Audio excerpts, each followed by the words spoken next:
everybody. This is Football Psyche, and I am Coach Man Mike. He's large, Sarge! And yes, he is. He's very large, and he is Sarge. So, hey, large Sarge. So, we got an interesting week because football's back, baby.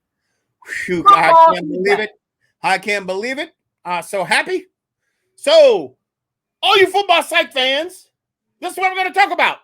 What's the impact that the top 6 quarterback offseason signings will have on team salary caps? Ooh. You're not going to believe it when you see what Coach Mad Mike put together.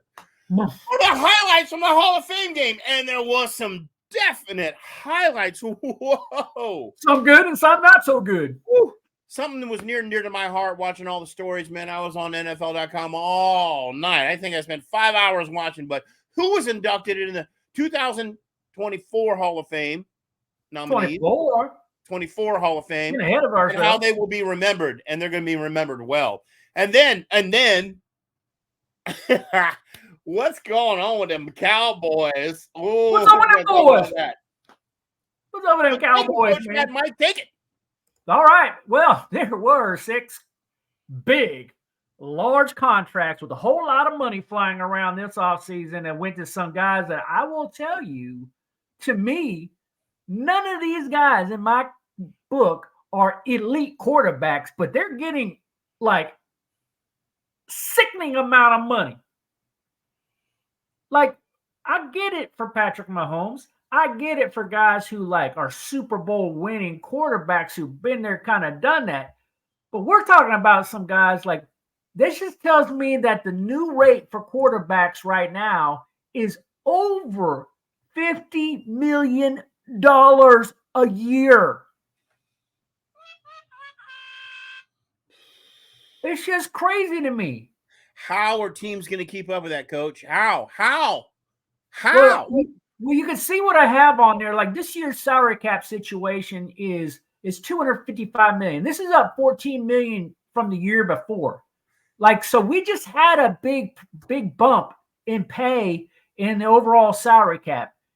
And there's no guarantee it's going to go up again next year, right? So, like, you have to have increased revenue to get this thing to go up across the board because it's an average of the overall salaries around the league, and then whatever's percentage is agreed upon in the collective bargaining agreement makes up the salary cap. So it's unknown every year. You know what it's like, Coach Mad Mike? It's like every agent that has a quarterback on his roster says, "Go long and don't never come back." Everybody wants to be the highest paid person ever in NFL history, and it happens with every contract signing. Now I'm the highest paid person. That's what comes around. I'm the highest paid person in the NFL. Next person will come around. Now I'm the highest paid. Like, they keep leapfrogging each other. It's a thing. Unbelievable. But I'm telling you, if you're spending one of the owners going to get together and say enough is enough. Enough. You know what? Every couple of years, I think this way. And you would think that if you are paying 1/5 of your salary cap, like your cap, you cannot spend more than this on team salaries. But if you're spending 1/5 of your team salary on a quarterback, you are strapping because you have to field 53 people. That means you got 1/5 of your salary cap in one guy and 4/5 of your salary cap in 52 guys. You know what, Coach Man Mike, I was thinking about this as we were talking about it. And, you know, as the price goes up on these guys, right, the more valuable they become, right? The less prone, the more fear there is in coaches and owners that they get hurt, right? Those two things are tied on the scale, right? They are. So the more money you spend to protect those guys and the less you play them, one, the more they suck. But two, the less money you have to put people in front of them to protect them. So they're shooting. It's like taking a gun and going, bam, right in your own foot. If you're an owner, I'm paying so much money. I'm so worried about losing this guy because everything's invested in him. If he goes down, even with a little, you know, like, oh, I hurt my pectoral muscle. Ooh. Who you got? Nobody, right? So we talked about this before, right? Because every player and every agent makes their case, right? Yeah. So, like, So if you're representing a left tackle and that left tackle goes, hey, I am protecting the blind side of a $55 million quarterback, you need to pay me. I'm going up some elite edge rushers that want to freaking slaughter him. And I am the only thing that's going to keep him from doing that. I want to get paid $25 million a year. Of course. Okay, then you have a valid argument, but that's another $25 million off the buck. Okay, so then you got like, idea. So these 6 guys are 1/5 of the cap. You know what they should do? Instead of doing dollars, they should do percentages, just like that. A quarterback cannot make more than 1/9 of the total salary cap on any team, something like that, and do it by position. That way they can hit their caps, but then that's it. And then everyone knows there's no money to give you. So this was discussed before in the past. Really? And when owners get together, it's got to be one of those closed door owner sessions. Oh, yeah. Because whenever an owner session and they come out with any kind of structure at all, you're on the verge of going into a strike. Because the NFL Players Association will get a hold of that and they will automatically be furious because they're wondering what you're up to. Yeah. Right? And the NFL Players Association, they want the max amount of money that they can get inside of a player pool within the salary cap, and they want no limits. That's their job. That's their job. But owners, on the other hand, they want to be able to limit some things. But like this became a major issue before when it came to rookies being signed. Because the first round draft pick, those guys were being signed to contracts that were more than any veteran owner. Yeah. And they finally had enough.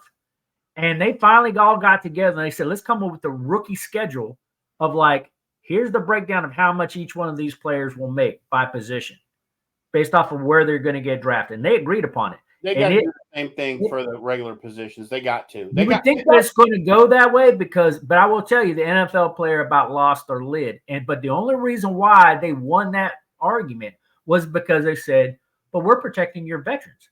If we put all our money into a rookie, then your veterans are not being taken care of. Yep. Now, if you try to do that to veterans, I don't know what the angle is to win the argument. Because there are teams that don't spend all their salary cap, and the NFL Players Association almost wants to mandate that you have to spend your salary cap because you're leaving money on the table and you're not paying my players. I could see that too. But if you're a good head coach and an owner and, whatever, you don't want to ever spend your entire salary because you just can't predict the future in this league, right? You always want to have a little wiggle room in there, right? It's true. But some owners might not have the money to write the checks. We're going to talk about that soon. So there you go. So anyway, I thought this was very, very interesting because I believe that the new bar has been set. It is over $50 million for a quarterback these days. I don't care how talented or not. If you're a starter and you make it past your rookie deal, the new going rate is going to be over $55 million. Now, this is how I think things are going to change. And I think you can see it happening already right now. And that has to deal with teams chasing rookie quarterbacks instead of signing veterans. So you've seen that this year with Chicago. You've seen that with Washington. You're going to see that with other teams because they saw how Houston was successful with C.J. Stroud. They even saw how San Francisco was successful with the 7th round quarterback in Purdy. Good old Purdy. Set the world on fire. If you can run and put together a successful playoff program with guys on the rookie deals that you're only paying 10, 12, 5, 3 million per year compared to 55, you can surround them with exceptional talent because you have the money to do so. Exactly. That's how the franchise of the future is going to be made. It's not going to be made on getting the Tom Brady's and the Jordan Loves of the world anymore. It's not going to be or the who the hell's the guy with the Jets? I forgot his name already. Dadgummit. Aaron Rodgers. Aaron Rodgers of the world. Right.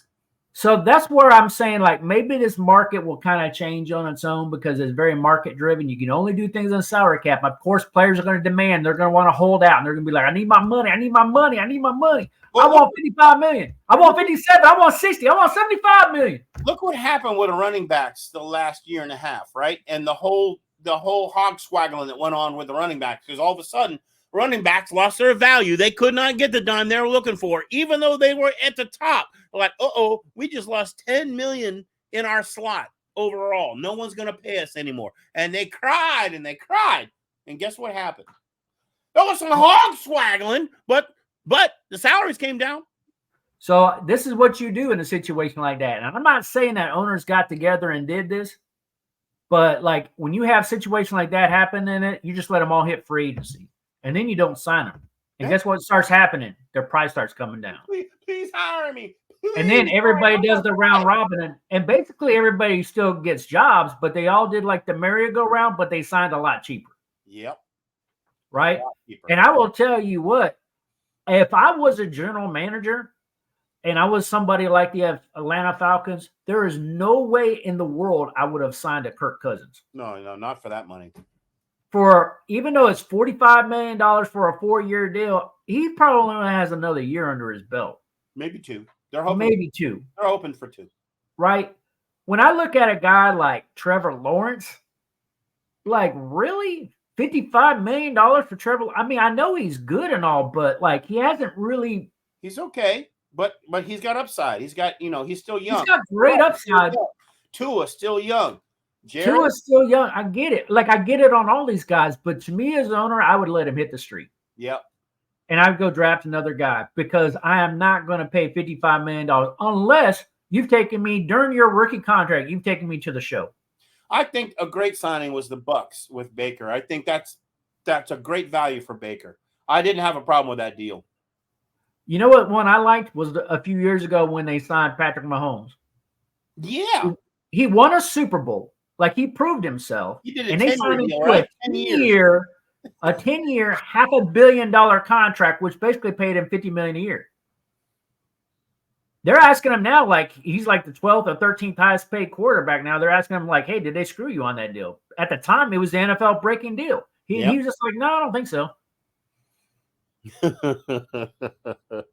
Yep. But if these contracts get up to 60, 65, 70, he'd be like, oh, wait a minute, I'm on the cheap here. Yeah. I mean, it's not how often are you going to get a 10-year deal out of someone? You know what I mean? That's the reason why they did it. Yeah. Because they probably already saw the writing on the wall. This thing is only going to go up. But anyway, one of the things but the key point I made there is if you're going to pay a guy, you want to pay him because he's proven success for your organization. He's gotten your team a ring. And chances are he's going to do it again, which he did, which he's actually won 3 out of the past 4. Yep. So, right? I mean, well, a good value for that, right? A good value. You look back at it and you're like, oh, that was a hell of a deal, right? At the time, it came at risk. But now you look it came at risk. It came at huge risk because all their guys were up on contracts and they had a bubble that was going to pop. Yep. And their bubble was they weren't going to be able to sign their star wide receiver. Tyreek Hill hit free agency. They couldn't afford to keep him. Yep. And he went to Miami. And Patrick Mahomes had to figure out a way to do it, which he successfully did, but he had to do it without his marquee number 1 wide receiver. Right. That's right. Right? And I think that might be happening to teams in the near future. Just saying. Dallas. Dallas could be one of them. There's going to be more. There's going to be more. Interesting. All right, next slide, boss. All right, Hall of Fame game. All right, I watched this game, man, and unfortunately there were thunderstorms, so there was a rain out in the middle. Then I fell asleep and flipped back over to NFL.com to watch the Hall of Fame inductees and all the interviews, which I thought was amazing. The stories are just incredible. But I'm going to tell you something. I watched this guy, Brett Ripien, and Colin Johnson. Yeah. 6'6", 220 pounds. Ripien. It's a good size. Ripien was on the ball. Those were drops, not like, oh, I'm throwing it out. He was on the dime. Sweeney blew a touchdown in there. That guy, I haven't seen him before. I didn't know anything about him. Holy Hannah. I don't know if he eats and sleeps and drinks football or he practices passes in his sleep. Dear Lord, he looked insane. And the Colin Johnson Ripien combo, how Campbell's going to take advantage of that, I don't know. On the flip, and Herbert looked pretty good. But their tight end Sweeney and Colin Johnson and Rippon, unbelievable to watch. On the Texan side of the ball, even though they lost the game, Mills came out and looked pretty good for a backup. I mean, a TD and 102 yards, 10 of 13. That's some good numbers. Case Keenum came back in and 7 of 9 for 1, looked good. Akers was a standout. Running game was missing on both sides of the ball. And granted, it was wet. It was slippery. A lot of guys are sliding around. But it was actually a really good game. Those guys were out there playing for their positions. And you know how I love that, Coach Mad Mike. Those guys were like, I want a spot. You watch me. They were I saw some hits last night that were like, this boy really wants a spot on the roster. Yeah, so that's what I like about these games, because this is not a game where you're going to see any starters, right? This is a game where you're going to see backups, but the Hall of Fame game is an extra preseason game, right? So everybody has 3 preseason games now, but these 2 teams have 4, right? The real preseason starts here in about 10 days when everybody starts rolling again, and they'll have another game, right? So they get this extra preseason game. So there's no starters in it. It gives them a chance to throw their backups in there, and they're the only game in town. Yeah. Right, in the nation. So there is it's all eyes on them. So believe me, on prime time. They are auditioning for jobs, because if they don't make this team, this film all 32 teams have. This was their prime time opportunity to show everybody what you got. The Bears look scary. So it also gave us a chance, which was They something like me, because I'm a little bit of a technician, right? It gave me a chance to see the NFL for the first time with this new kickoff rule. So I got a little bit of film on this, so let's take a look and let's see what it looks like. But you never know in these preseason games. This one will be returned by Sims.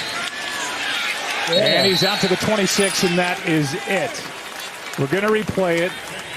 Big a rule change as we've seen in the game in a long, long time. You've got players that are lined up basically 5 yards from each other on the receiving team side of the 50. They're trying to make the kickoff an active, dynamic play again. Fairbairn will kick it away with Stroman and Scott waiting deep. Nobody can move till it's touched. Now everybody moves. And this is a return by Scott, and he gets to the 25, and that is it. When you talk to players. You and Michael Jordan spent a lot of time together on the golf course. What was his message to you in finding out that you would be in the Pro Football Hall of Fame? I mean, it's crazy. He was almost happier than I was. Because the funny is, he went through it the year previous when I didn't make it. Australian-born fourth-round pick from Iowa. Off he goes. The play begins, and Steven Sims, the turf monster, got him shy of the 20. We'll do one more. The kickoff is going to be returned from about the goal line. That is John Jackson.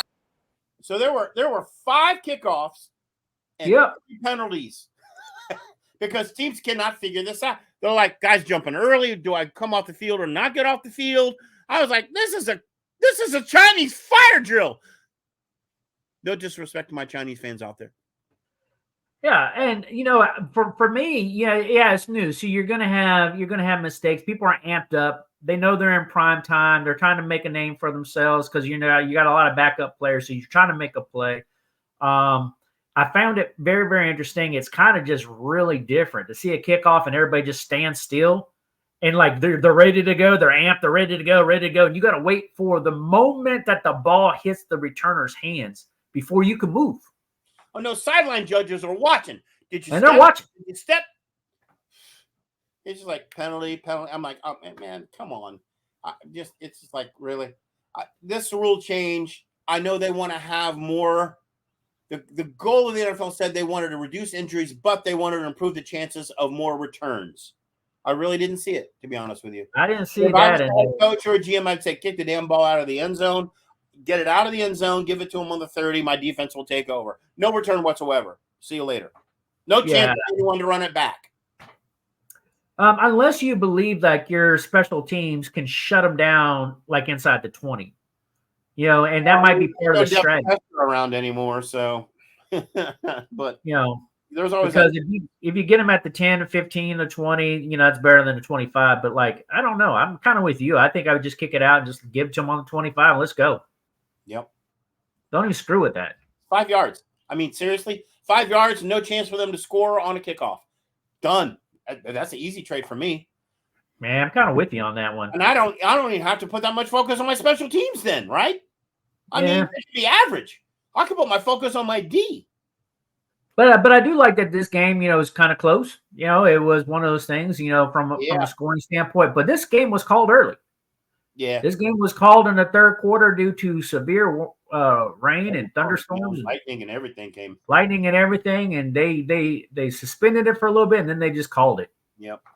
I'll tell you, though, first half looked tight. No rain. As soon as the rain hit, man, things got sloppy, as to be expected. I mean, just sloppy. People slipping everywhere, whatever. It was coming down hard. So, but that's important for organizations too, because if you're watching the forecast, that allows people, like if you're managing a team and you've got equipment managers and everything else like that, do you have cleats with longer cleats to swap to? Can you make that transition? And how quickly can you do that to refit your guys in cleats so they can get their footing when the other team might not, right? And I think that was on AstroTurf. They're going to talk about that because those are going to be some things that they're going to want to work on. That was AstroTurf, I believe, as well. It wasn't natural field. Okay, it was AstroTurf. Well, if it was AstroTurf, I mean, that makes it different, right? Yeah. So a little bit, right? A little bit. A little bit. Like crazy out there. All right, so there was a Hall of Fame class, which is the real purpose of the Hall of Fame game. That's a little background entertainment to the real story headline, which is who made it into the NFL Hall of Fame. And, man, there are some great names there. Dwight Freeney. I tell you, when I look at these guys, like, first of all, what immediately jumped out of my mind was like, wow, there's some like old school kind of hard-nosed, blue-collar defensive guys on here. Very much so. Woo! Hard hitters, man. Hard hitters, man. And Dwight Freeney is one of those guys. Like, I remember him. Like, how can you not remember him with the Colts, man? Like, you had Peyton Manning on one side. He was one of those Tony Dungy's guys, and he gets on there on the defense, man. He just would take over games defensively. So, Freeney did, the one that surprised me was Devin Hester. I'm not there yet. Oh, all right. So, you're going to go to graduate. So Freeney had 125.5 career sacks, and he won a Super Bowl with the Colts. The one Super Bowl that they won when Peyton Manning was under center in 2006 was the Super Bowl 41. That one was pretty good, but he was in the league from 2002 to 2017. Yep. All right. You want to talk about Devin Hester? Not to pass over Gradishar because he's awesome. Yeah, we'll come back to Gradishar. But the one surprising was Hester because there was one I thought it was really early for him, but in watching an NFL channel last night and looking at why he got in, because he's the only punt returner in the Hall of Fame. Yep. First one ever to make it in that position. Well, I mean, he was a kick returner too. Well, yeah, but I mean, his primary was that's the first guy to ever make it to the Hall of Fame from that position class. So that's a huge thing for the Hall of Fame, right? There's a guy. I think that's kind of a little bit of a stretch if they're using that narrative because he was a kick. He was a kick returner and punt returner, and he was very, very good at both. He was a wide receiver too. They used him in a lot of positions. Yeah, so they used him in a lot, and he was a very well-rounded thing. The one I like about him is I just think when it comes to kick returns, whereas punt returns or kick returns, period, he's got to be like the best in NFL history. He's the only guy ever to return a kickoff for a touchdown in a Super Bowl. Yeah, and it was the kickoff. Yeah, it was the opening kickoff to the Super Bowl, and he returned it to the house. Like, what a way to start a Super Bowl, Super Bowl 41, to do that. And guess what? Who he did it against? He did it against Freeney and his boys in the Super Bowl. The Colts. So, like, I wonder behind the scenes of there if he ran over there and he just showed it in his ring. Showed him his ring. He goes, "We're both here, buddy. Congratulations!" But I got one of these. Oh man, who knows? I got one of these rings. Hold on. The next one on this list that comes up. I got a ring. There you go. The next one on the list comes up that I know that I used to follow was Julius Peppers because he's just a monster. Ah, yeah, Julius Peppers. And Peppers, I mean, he's been out for a bit now, so I get it. Incredible stats, incredible career, like all these guys. Right? They're all every single one of these guys. For Julius Peppers, this is his first look He's a first ballot inductee. Yeah. So I mean, he like to me, like that's like you got the Hall of Fame, and then you got like the first ballot inductee kind of people, right? Yep. And he's a first ballot inductee, which is hard to do as a defensive player. Yep. So like, and Andre Johnson, is he the first guy to make it? But let me go with Julius Peppers real quick. All right. He also was named to the 2 all-decade teams. Mm-hmm. And he had 10 seasons where he at least had 10 sacks per season. That's crazy, right? It's crazy. That's nuts. Yep. He's a monster, man. All right, go ahead. And a good guy. Watching the personal interviews with these guys and meeting their families and watching the gold jacket pair-ups come, knock on the door and say, hello. I guess what I'm here for. And watching the guys break down, and be so humble. It was, to be honest with you, I love watching that. I do too. I do as well. All right. Who do you want to talk about next? You know what? Let's go to Randy Gradishar.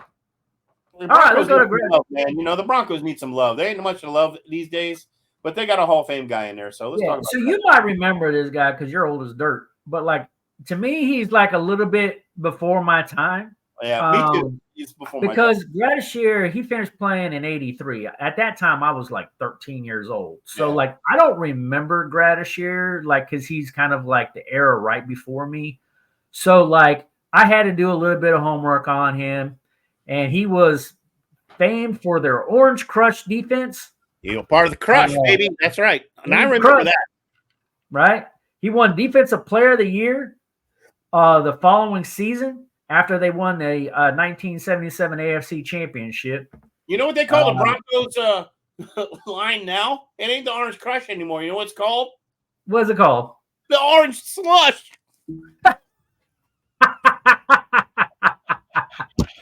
They need Gradishar back. They need to redraft him. Oh my God! It's an orange slush. Orange slush. All right, there are a bunch of slushies out there. Oh my goodness! I don't think it's like Gradishar anymore. Is that real or is that you just made that? Man, come on, it's Sarge here. I'm a fan. Come on. All right, buddy. So let's go on, man. We got to go on to Andre Johnson, only wide receiver. Andre Johnson, only wide receiver on this thing, man. And you know what? I followed Andre Johnson's career, and to me, you win 7 Pro Bowls. I get it. He's 11th all time on both receptions and receiving yards. He's up there. He's a beast. He's up there, right? And to see that he passed people who are already in the Hall of Fame. Yeah. Like I get this signing. It just makes sense because people are in the Hall of Fame that have less stats than he does. Yeah, absolutely. Right? But when I look at him as a receiver, this dude was a consistent workhorse for a long time in the league. Yeah, he had state power. When you can go a decade as a wide receiver and dominate like all of those years, that's the thing, man. You're saying something. Yeah. And you get a Super Bowl ring, you didn't get a Super Bowl. But like when you do that and you go and he had 1,062 receptions on his career. When you're over 1,000 receptions in a career, that's my crazy. goodness, man. Over 14,185 yards. It's crazy. Man, I tell you, good on you, man. That boy's got staying power. You know what I mean? That's so hard for a wide receiver to do these days. It's nigh impossible, Yeah. Let's talk about Patrick Willis. That's like Favre numbers for a wide receiver. You know what I mean? It is. Steve McMichael, another bear. The big old bear, Mongo. Big old Mongo. That's his nickname. For those who don't know, Steve McNair's nickname was Mongo. He played a whopping 227 games. Oof. Wow. That's crazy. And he's played more games in a Bears uniform than any other Bear. I did not know that. Are you serious? 191 games as a Bear. He has more games in a Bear uniform than any other Bear in the entire Bears history. That's correct. 191 games as a Bear. Good on you, McMichael. And he was amazing. That's hard. He was an integral part of the defense when they won the Super Bowl in 1985 under Mike Ditka. Yep. And man, and his 95 career sacks ranks 4th all time for defensive tackles. That's an amazing record. He also led the Bears 7 seasons in sacks. For 7 seasons, he was the leading sack person on the Bears. Man, that's amazing. That's something. That's good on you, Mongo, for making it in there. And that leaves us with good old Patrick Willis. Patrick Willis. The 49er. Now I remember this guy too. I remember him pretty good as well. It's been a while. He's been waiting, so his number came up. Yeah, he's been waiting for a little while, but he finally made it in there. He was 7-time Pro Bowler, 5-time All-Pro, and is a member of the team's Hall of Fame. And he's part of the All 2000s team. Willis twice led the NFL in tackles, and was part of the 49ers 2012 NFC Championship squad as well. So I got to get to the Hall of Fame, man. I got it. You've been there, haven't you, Coach Mad Mike? You've been there. I have. Right? I've been there. I went about a decade or so ago. Is it cool? It is super, super cool. I mean, to be able to go around and just read the stories, because sometimes you forget these people. So like when you're a lifelong fan of the game, and especially when you're in our age, we're up there a little bit, right? So we've seen decades of football. I'm 29, man. I'm gonna be 30, and I'm telling you. Yeah, right. You've done that a number of times. So like, but to me, when you walk around there, it's like a walk back into, like, you remember parts of your life and you remember these guys playing. And to read those stories, you forget about it, but you go in there and you read the stories, you're like, oh yeah, I remember that. Yeah. Like that's how my whole day was. My whole day was like, oh my gosh, like I remember that. That is crazy. Oh, that's really cool. That's really it's just really cool. Now, I was thinking last night as I'm watching, I'm like, well, hell, here's another 6-7 guys going in. How much room do they have in that place to put more people? They can always expand. They can build more building, or is it like full now? No, I mean it's getting close, but I haven't been there in about a decade or so though. But you can expand that building out. You can build wings onto it. You can do whatever you need to do. There's a lot of space over there, so you could actually build more to that building. It was like you and me being in the Army and being in the old guard, going down to Arlington Cemetery, all those funerals we did down there for our fellow veterans, and it's like, how many more guys can we get in here? Yeah, that place is filling up. Yeah, the Hall of Fame is not like that because you can there's more real estate and you can build on to the Hall of Fame building. So what do they get? They get a bust. They get the golden bust in a thing, or they're on the wall, or some of them are in the middle on a column in a bust. It's like all kinds of. You have a place that's like the bus room. Yeah, where all the buses are in there, and they're in there, and it's like something incredible to see. You also have a place where they have all the Super Bowl rings in a display case. Wow. You have another one where each of the players and different things like that, they have different displays through the whole thing. So you see figures with mock-up like mannequins with their jerseys and stuff and doing different things. I can't really call myself a fan until I can't really be a true NFL fan until I actually go there and see it. Yeah, and it's a museum, so you see things like the old leather helmets. You see things like all the stuff. Like you see all the stuff throughout time of football. They got it all in there. It's a museum. It's a true history of the game, right? It's not a true history on players, but equipment and the changes and wow, that sounds like a weekend. So it's more than just a Hall of Fame like place where they put all the Hall of Fame guys. It's really a history museum of the NFL on top of it. American sport. And sometimes there's stuff in there that's not really of Hall of Fame players. Like for instance, like Patrick Tillman, because he left and he joined the Army after 9/11 and was killed in Afghanistan. They have a tribute to Patrick Tillman in there. Nice. That's appropriate. Right. So there's things like that are not really of Hall of Fame players, but like they still made tributes of certain things that were like something memorable, iconic for the NFL. Yeah. historical to the fabric of the game. Right. That's really awesome. So I digress there, Coach Mad Mike, but I've never. No, that's good. It's all good because, hey, we got to digress. I mean, we're talking football, man. But there is something going on with my rivals. And I'll have to say, all the years I've been watching football, last night was the first time I actually watched NFL.com and watched interviews with all these guys going in. And because I was interested, because I was like, this is really cool. This is such a huge honor, to top your career off. You don't know if you're going to make it, right? You could be the best, but it could take years to get in, right? I mean, look at Gradishar.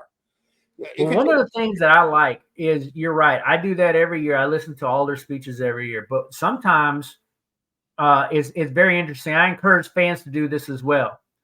And write your comments in the comments section too, if there's particular Hall of Fame speeches you really like. Like, I remember a few of them that are like just absolutely impacting. Never right? forget. And sometimes it's good to go back and watch some of the old ones, like see ones when like Joe Montana was inducted in a Hall of Fame and his speech. Go back and look at like Joe Gibbs when he was inducted in a Hall of Fame. What was your favorite? Pick one. Top favorite Hall of Fame inductee speech.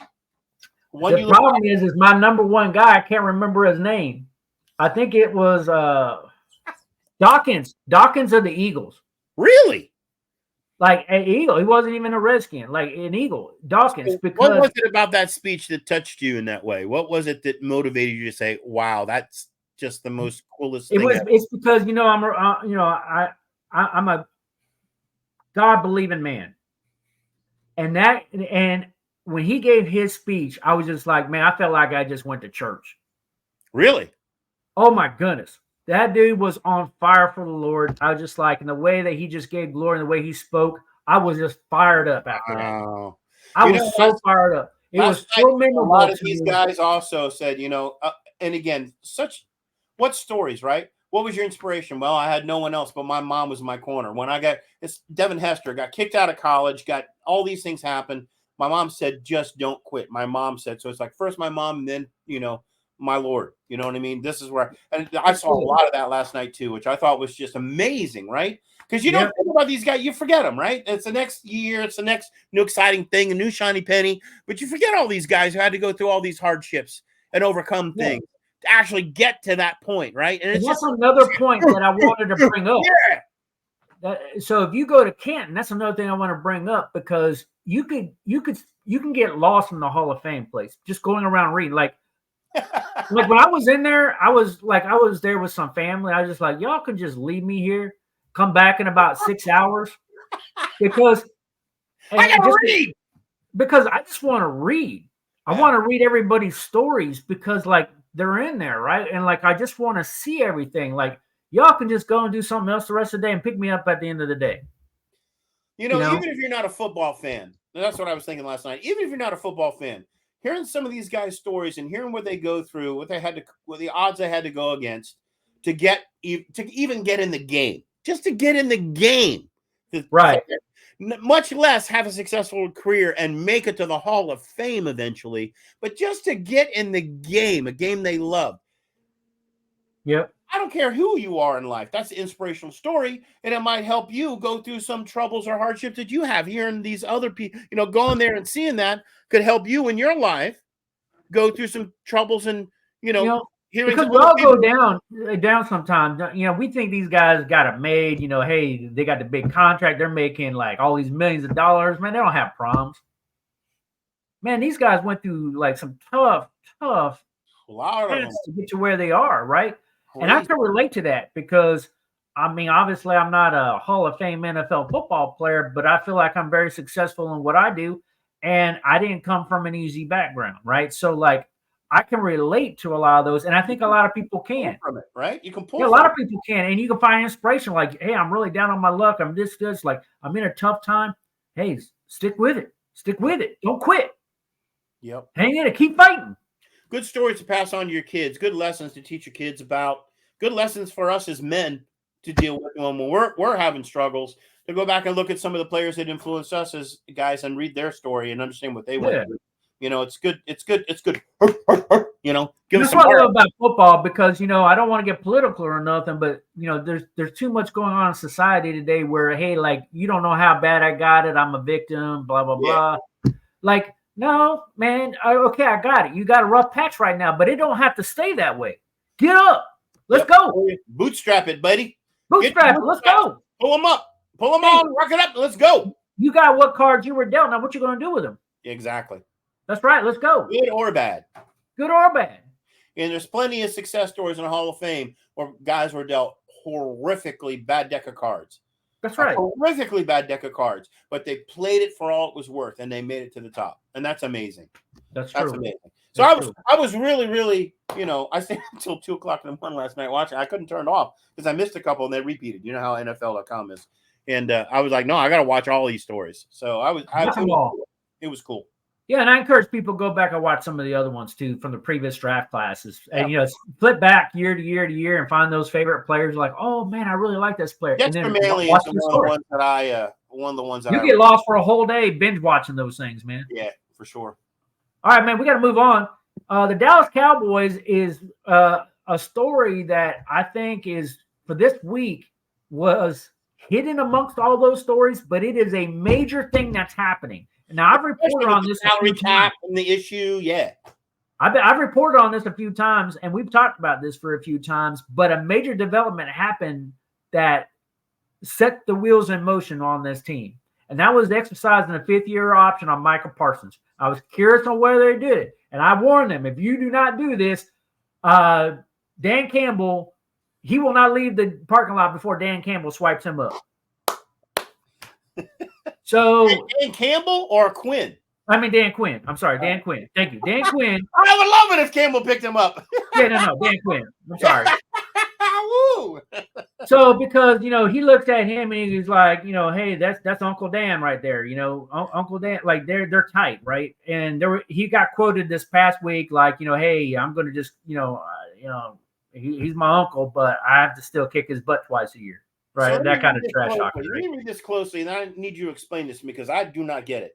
Parsons' fifth-year option salary figure was 21.3 as a defensive end, not 24 mil as a linebacker. What?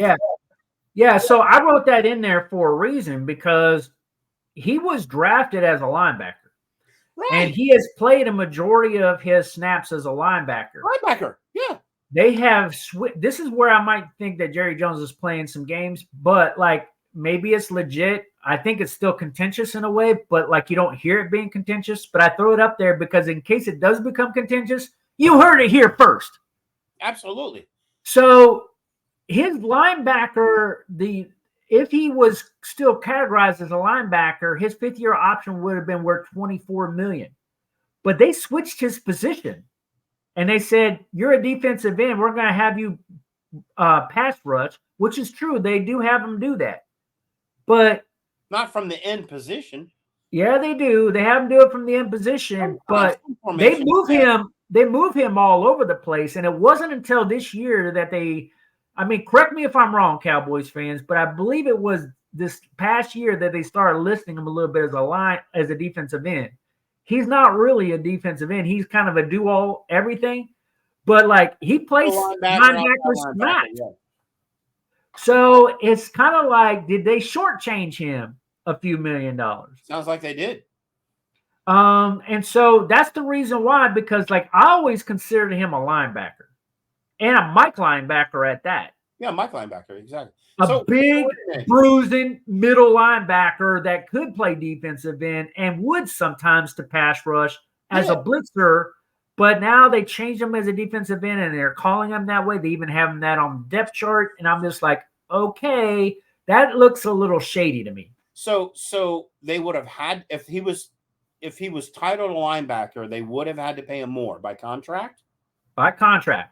But they switched his position to defensive end, and they only had to pay him $21.32. How does that work? Is that in your contract? If you pay me as a linebacker, it's going to be this, and you put me as a safety, it'll be 15. That's in your contract? The actual those numbers are figured out. The fifth-year option numbers are figured out in accordance with the collective bargaining agreement. So based off of this year, that's how much those fifth-year options would be based on position. So I think you have it begs the question of whether or not they were shady enough to change his position to pay him less on the fifth-year option to keep him. Yeah, what if they knowing that you have other people to sign? What if they put him back at MLB during the year? Does that doesn't matter what you sign? You're signed. Like they could now that he's signed, or if I don't think actually put pen to paper yet, so it could still be contentious. But they picked up his fifth-year option as a defensive end at the 21.324 number. Now he still has to sign it, but the fifth-year option has been exercised. They can put him a cornerback or safety if they want. It doesn't matter, right? After you sign, you do whatever the flip you want one to do. Interesting. That sounds like a little pixie dust. It does. Pixie dust, right?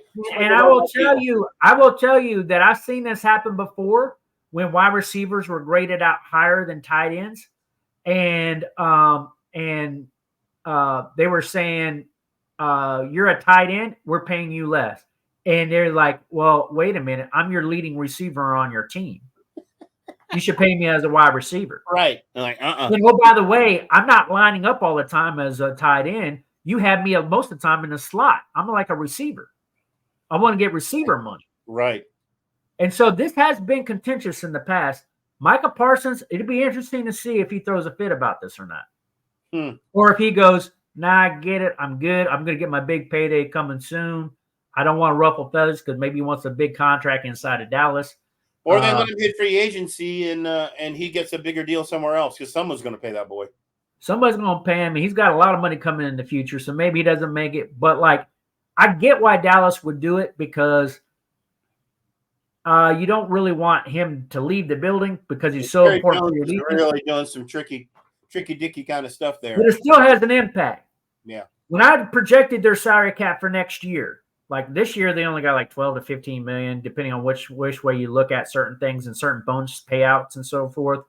But next year, they're projected to have about $64.5+ million of available cap space. That's assuming that the salary cap doesn't go up. Right. Right. But now that leaves them with about 43.3 million, assuming the salary cap doesn't go up for next year. Now that they have Micah Parsons signed, as long as that deal signed, that'll be around 43. Okay. It'll be around 43. Now that has major implications because they have both. They don't just have two that I have listed. They really had 3 players that this impacts. First of all, I'm going to list the one that's not on this sheet, and that's DeMarcus Ware. The true defensive end. Yes, he is. Who's going to want more like the $25 million range plus per year. That boy is insane. Yeah, he's going to get paid. And so if you pay him $25 million out of the 43, you don't have anything left. But there's a problem here. Jerry Jones has already extended a contract to CeeDee Lamb. Right. I think it's closer to the $30 million where he really wants more of the $34 million range. So they're not they haven't signed it yet. That deal was offered to him last Friday.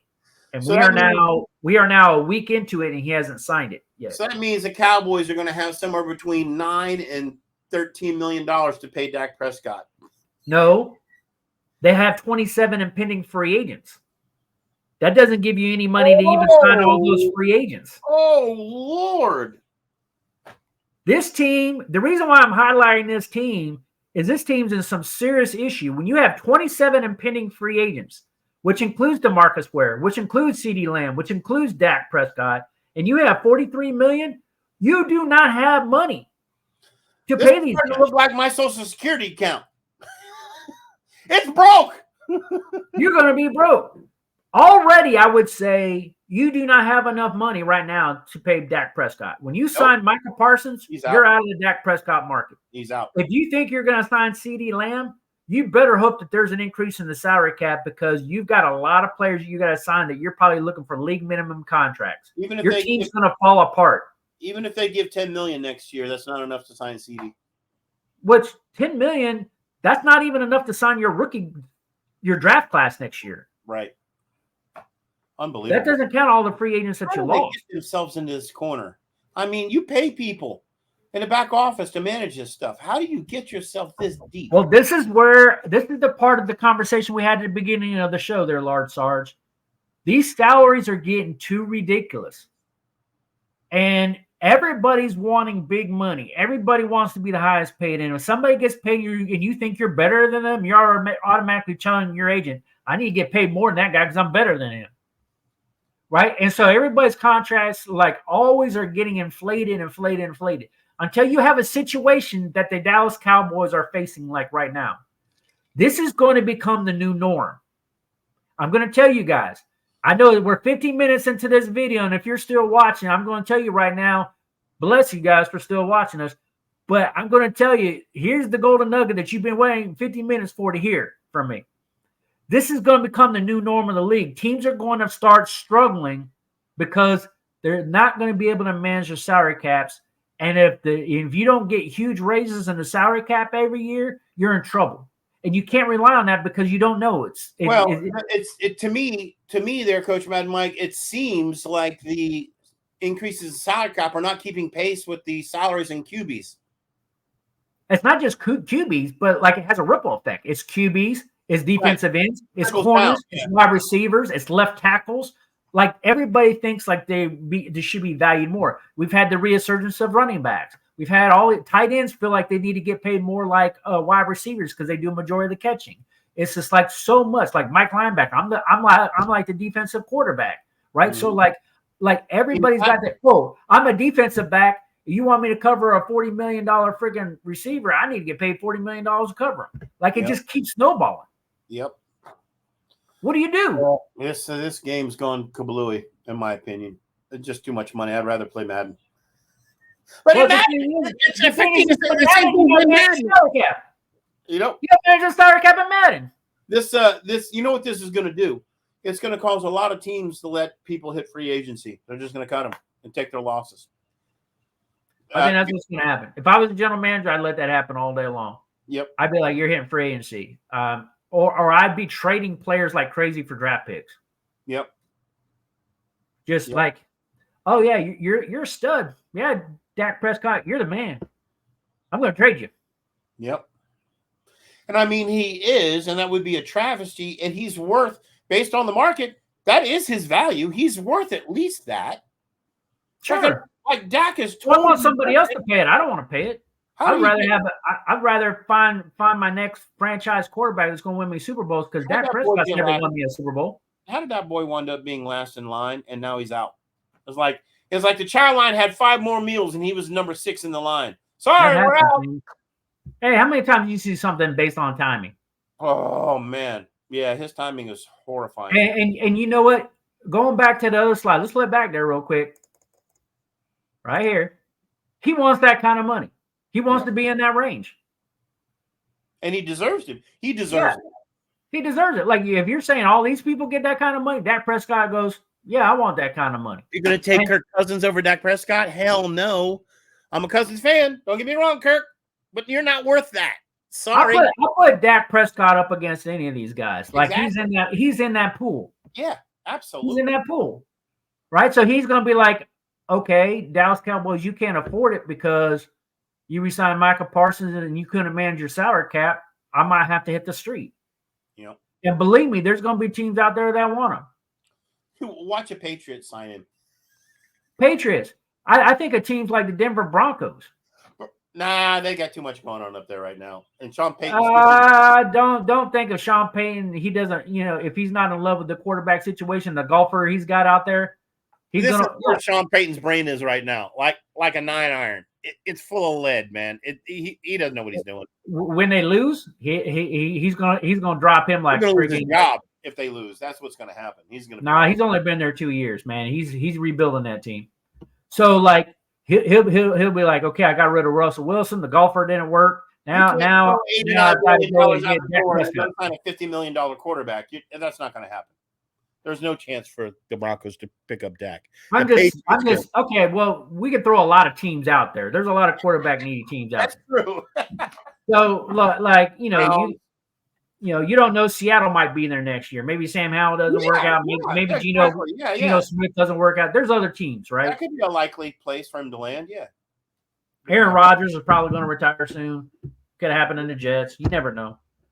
So, but anyway, so we go back here. For him to go. There's places for him to go. What I want to finish up with this is the thing to watch here is, does CeeDee Lamb get signed? Because if CeeDee Lamb gets signed, this team is still in extraordinary trouble. 27 impending free agents, and they don't have enough money, plus a draft class. This is still a tough job for the general manager in the Dallas Cowboys, which just so happens to be the owner, because he manages everything himself. They're going to have to make cuts. And he's old. Yeah. He might want to step down and let his son take over. But moving forward, this team is in serious salary trouble. So all you Cowboys fans out there, this isn't just the Commander/Redskin guy beating you up, even though I am. This is I really want to highlight that you guys really are in trouble. Salary cap. Huge. Way deeper than I thought there, Coach Mike. This is very, very good analysis.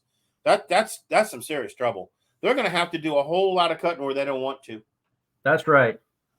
They're going to cut their entire team apart to keep some of these marquee names. And in my honest opinion as a fan, that would be a mistake. And the thing is it's going to just create holes that you can exploit. When you're scheming against this team, both offensive and defensively, you're going to be looking at this team and go, yeah, you got some marquee players, but you got holes. Yeah, holes everywhere. Everywhere. So I'm gonna reiterate my prediction. The boys are going to the bottom of the division this year. Yeah, but this isn't going to necessarily impact this year. It's going to impact next year. It's going to impact this year because you know where these guys' focus is. Money. It's not on the game. Yeah, where am I going to live? Yeah, I'm short. You got that short timers attitude. Yep, and it makes a difference. Short, I'm almost out of here. Everyone behind your back, all the pundits chatting behind you. Oh yeah, believe me, it wears. Your agent's already trying to figure out what your market value is going to be for next year because he's trying to get paid and he wants to make sure you get a nice signing bonus next year. You're not looking this year. You're looking down the road. Yeah. So anyway. All right. Well, my alarm just went off, which means we got to end this show. So, sports fans, man, I hope you enjoyed the show tonight. It went a lot longer than we thought it was, but man, we had a whole lot to talk about. We didn't even go around the league and talk about injury impacts yet, but we're going to get to that as the season gets on and preseason gets on there. Large Sarge has already prepped the framework for us to go down that road and be able to track teams. So we got a lot of exciting stuff come up to you. So like and subscribe to our show, share with your buddies, make comments. We need comments on our show, and we thank you for watching. Well, Coach Mad Mike, give everyone out there a clue as to what we're doing over the next week. When can they tune in next time and see us? Okay, we are off next week. Thank you, Large Sarge. We are off next week. I will be on vacation.